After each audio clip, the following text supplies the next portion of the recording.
প্রিয় দর্শক শ্রোতা, আমাদের এই প্রিয় বাংলাদেশ অসংখ্য পীর আউলিয়ার আগমনে ধন্য হয়েছে। এমন একটি মাজার সম্পর্কে আজকে জানব, যা উত্তরবঙ্গের ধর্মযোদ্ধা নামে খ্যাত চেহেল গাজীর মাজার সম্পর্কে।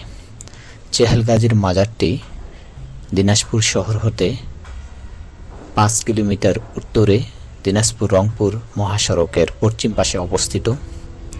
মাজারটির আয়তন প্রায় 25 মিটার।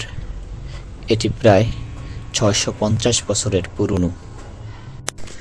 চেহেল গাজীর মাজার নিয়ে নানা কথা সমাজে প্রচলিত আছে। চেহেল ফার্সি শব্দ, যার অর্থ 40। চেহেল গাজীর মাজার নিয়ে অনেকের মতপার্থক্য বিদ্যমান। কেউ মনে করেন 40 গজ লম্বা পীরের মাজার, তাই এর নাম করা হয়েছে চেহেল গাজী। আবার অনেকে মনে করেন 40 জন গাজী তথা ধর্মযোদ্ধা এখানে সমাধিত করা হয়, এজন্য এটাকে বলা হয় চেহেল গাজী বা 40 গাজীর মাজার। বলা হয়ে থাকে গোলাপ নামক এক স্থানীয় হিন্দু রাজার বিরুদ্ধে ওই গাজীরা যুদ্ধ করেন।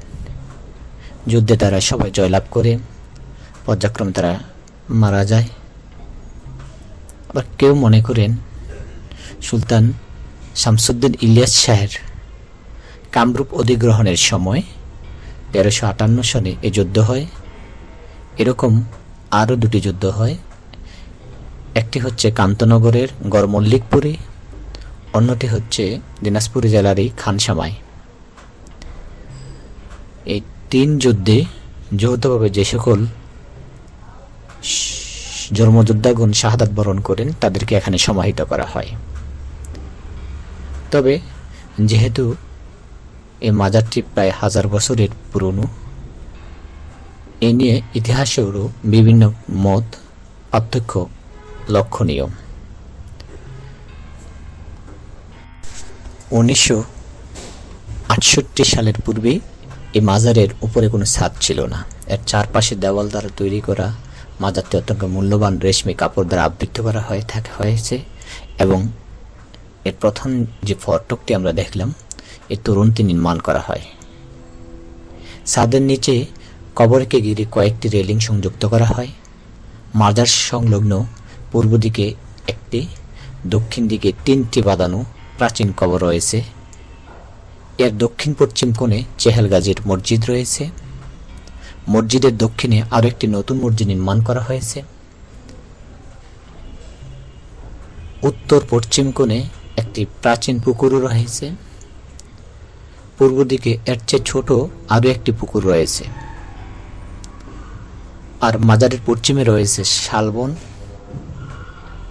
মসজিদের সময়কাল নির্দেশক এবং 3টি শিলালিপি দিনাজপুর জাদুঘরে সংরক্ষিত আছে। এই শিলালিপি থেকে জানা যায় 865 হিজরির 16ই সফর এই মসজিদে নির্মাণ করা হয়। সুলতান রুকনুদ্দিন মোবারক শাহ রাজত্বকালে তার উজির ইকরাম খানের নির্দেশে এই মসজিদটি এখানে নির্মাণ করা হয়েছিল।